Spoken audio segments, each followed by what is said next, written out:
పవన్ కళ్యాణ్ గారు సడన్గా మీటింగ్ పెట్టి మొత్తం పార్టీ అందరికి కూడా క్లాస్ స్పీకర్, అందులో నాగబాబు గారు ఉన్నా కూడా ఆయన కూడా కలిపి అందరికీ కూడా క్లాస్ స్పీకర్ అని చెప్పి ఒక వార్త వస్తుంది. అది దేని గురించి అంటే ప్రతిసారి నేనే మాట్లాడాలనే విధంగా.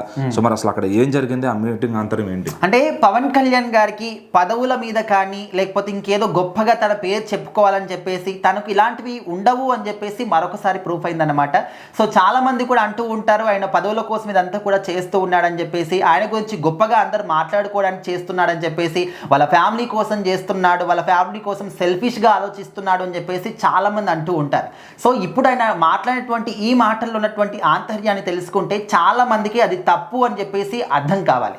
అండ్ వాళ్ళ పార్టీకి సంబంధించి జనసేన పార్టీకి సంబంధించినటువంటి ఎమ్మెల్యేలు కావచ్చు, మంత్రులు కావచ్చు, కార్యకర్తలు కావచ్చు, ఎమ్మెల్సీలు కావచ్చు, వీళ్ళందరితోని కలిపి ఒక మీటింగ్ని ఏర్పాటు చేశారు. సో ఆ మీటింగ్లో మాట్లాడుతున్నప్పుడు పవన్ కళ్యాణ్ గారు ఇక్కడ వాళ్ళ అన్నగారు నాగబాబు గారు ఎవరు అంటే ఏది కూడా చూడకుండా మీకు అందరికీ పదవులు ఇచ్చింది ఏదో గొప్పగా చెప్పుకోవడానికి, షోఅప్లు చేసుకోవడానికి, ఆ పార్టీ సీట్లో మేము కూర్చున్నాము, పదవిలో కూర్చున్నామని ఏదో మీకు మీరు పేర్లు చెప్పుకోవడానికి కాదు, పనులు చేయడానికి అని చెప్పేసి వాళ్ళందరికీ ఇండైరెక్ట్గా పనులు చేయండి అని చెప్పేసి చెప్తూ ఉన్నారు.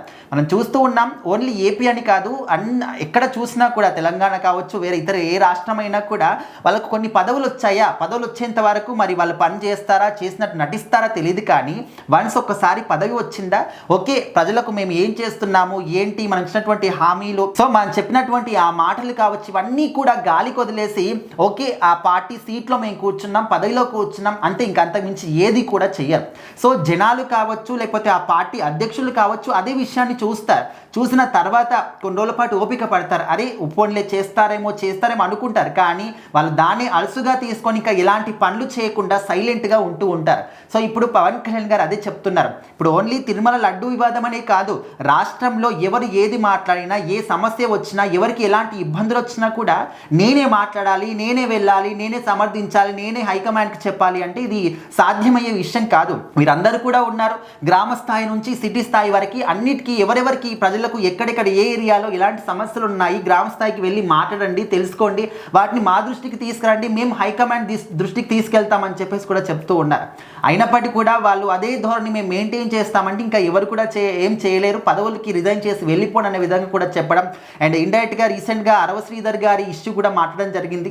మీకు పర్సనల్గా 1,00,000 ఇష్యూస్ ఉండొచ్చు, 1,00,000 సంబంధాలు ఉండొచ్చు, మీరు ఏదైనా చేసుకోండి, బట్ ఆ విషయాన్ని పార్టీ వరకు మాత్రం తీసుకురాకండి. మనము కూటమి ప్రభుత్వంతో పొత్తులో ఉన్న విషయం ఎవరు కూడా మర్చిపోకండి.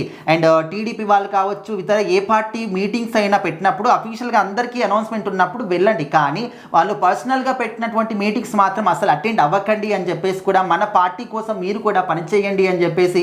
సో మరి మీకు పర్సనల్గా ఎన్ని ఇష్యూస్ ఉన్నా కూడా వాటిని మీరు పరిష్కరించుకోండి, కానీ పార్టీ వరకు మాత్రం తీసుకొచ్చి పార్టీకి చెడ్డ పేరు తీసుకొచ్చి పార్టీకి డ్యామేజ్ చేస్తామంటే చూస్తూ అసలు ఊరుకోము అని చెప్పేసి అయితే అందరికీ ఒకసారి అయితే క్లాస్ స్పీకర్ అనమాట.